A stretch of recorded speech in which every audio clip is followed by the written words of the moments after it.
अभी आपका main question आ गया बेटा, देखिएगा इतना आपको समझ आएगा। It's very easy. जर्नल क्यों बनाया, अलग अलग क्यों नहीं, क्योंकि उसने बोला था जर्नल बनाओ, मतलब कंबाइन। हमने दोनों का जीपी कंबाइन कर दिया, खर्चा डाल दिया, डेप्रिसिएशन खर्चा कॉमन डाल दिया।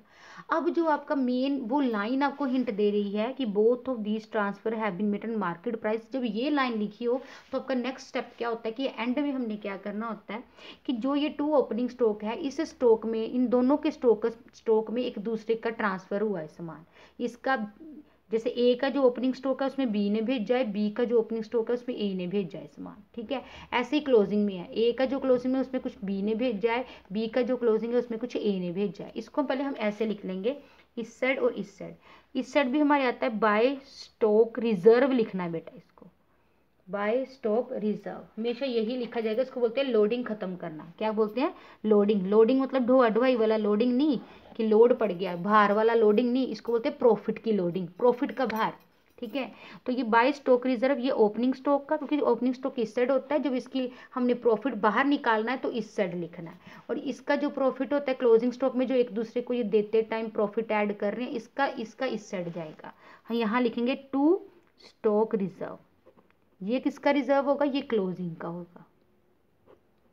देखो अब उसने इन्फॉर्मेशन क्या दी है, department A, department B, department A, department B. Department A का क्लोजिंग स्टॉक जब उसने बोला था कि क्लोजिंग स्टॉक ए डिपार्टमेंट का टोटल तो इतना है, लेकिन इट इंक्लूड 40,000 जो बी से आया है, तो मतलब 40,000 जो है उसमें कुछ गड़बड़ी है। अब जो क्लोजिंग स्टॉक बी का है उसमें कितना जुड़ा है? 90,000 जो ए से आया है। बी का 90,000 है जिसमें कुछ ए का है।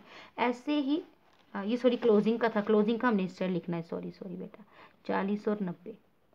अब ओपनिंग में क्या है? ओपनिंग में उन्होंने बोला है ओपनिंग स्टॉक ऑफ ए, नीचे वाली लाइन है डी, डी में लिखा है ओपनिंग के बारे में।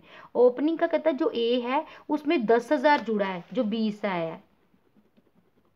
इस साइड ओपनिंग का लिखना है ना बेटा, इस साइड क्लोजिंग का इस साइड लिखना था, ठीक है। और बी का जो है ओपनिंग स्टॉक उसमें कितना आया है? 15,000 जो है वो ए से आया है। बस इतना आपने समझ लेना, ध्यान से सुनिएगा दोबारा। जब क्लोजिंग स्टॉक की इन्फॉर्मेशन देनी है वो इस साइड लिखनी है, जब ओपनिंग की देनी है इस साइड। याद रखना जैसे ओपनिंग शुरू में इधर होता है, पर जब हमने इसकी प्रॉफिट को बाहर निकालना है कि कितना इस पे जोड़ के दिया है तो इस साइड आ जाएगा। जब क्लोजिंग का प्रॉफिट बाहर निकालना है तो इस साइड आ जाएगा। To stock reserve, by stock reserve, यहाँ ओपनिंग का, यहाँ क्लोजिंग का। सेकेंड बात हमने देखना कि ए का टोटल जितना भी था क्लोजिंग स्टॉक, उसका सॉरी ओपनिंग स्टॉक टोटल में से 10,000 ही है जो बी से आया है। हमने वो लिख ली इन्फॉर्मेशन 10,000। बी का जितना भी टोटल था जैसे कि है 40,000, उसमें से 15,000 ए से आया, वो भी लिख लिया। ए का टोटल क्लोजिंग स्टॉक है 1,30,000, लेकिन उसमें से 40,000 बी से आया है, वो लिख लिया। बी का टोटल स्टॉक है 2,60,000, लेकिन ए से उसके पास आया 90,000, वो लिख लिया।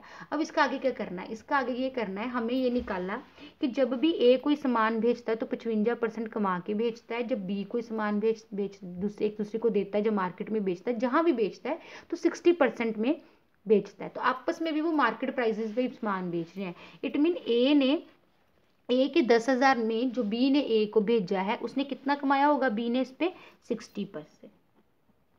और बी के 15,000 में ए ने कितना कमाया होगा? 55%। अब फिर ए का जो 40,000 है उसमें बी ने कितना कमाया होगा? बी ने कितना कमाया होगा? बी कमाता है यहाँ पे 60%।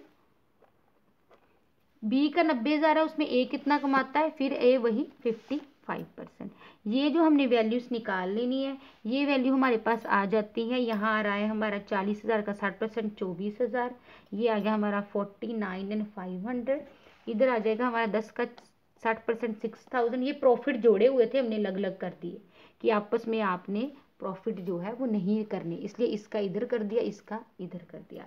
ये करने के बाद बेटा इसका टोटल आ जाएगा हमारे पास 30,34,250।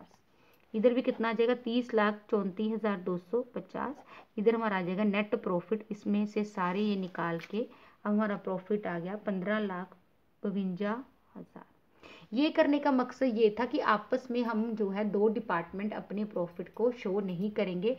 इधर का हमने इधर कर दिया, डेबिट का क्रेडिट कर दिया, क्रेडिट का जितना डेबिट कर दिया, तो इससे हमारा प्रॉफिट आपस का खत्म हो गया। अब बनाएंगे हम नेक्स्ट वीडियो में बैलेंस शीट।